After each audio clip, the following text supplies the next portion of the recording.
Assalamualaikum warahmatullahi wabarakatuh. Saya Stefania Farmudia. Di sini saya akan menjelaskan tentang mudharabah dan gadai syariah.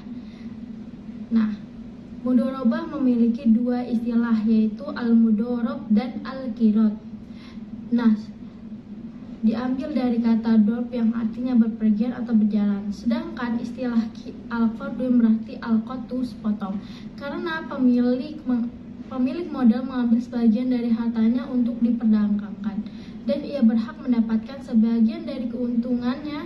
Sedangkan menurut istilah, banyak pendapat yang dikemukakan oleh para imam mazhab, antaranya menurut Hanafiyah memandang dua pihak yang berakad atau berserikat dalam keuntungan karena harta diserahkan kepada yang lain dan yang lain punya jasa mengelola harta itu.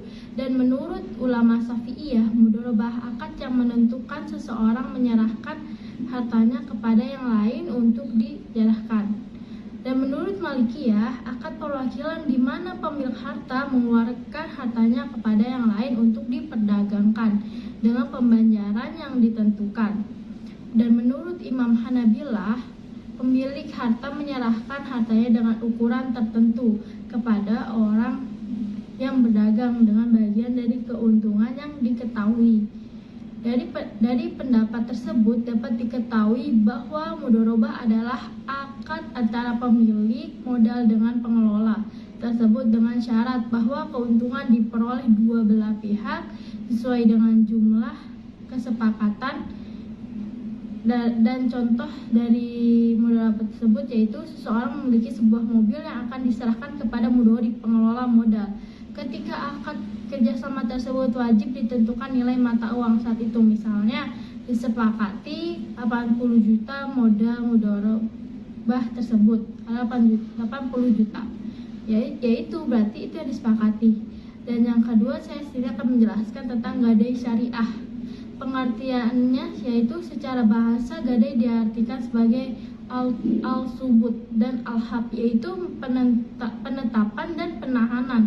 Secara istilah terdapat beberapa pendapat mengenai definisi tan, diantaranya Azhar Basir tan atau sebagai perbuatan menjadikan suatu benda bernilai menurut pandangan syara sebagai tanggungan uang, di mana adanya benda yang menjadi tanggungan itu di seluruh atau di sebagian utang dapat diterima.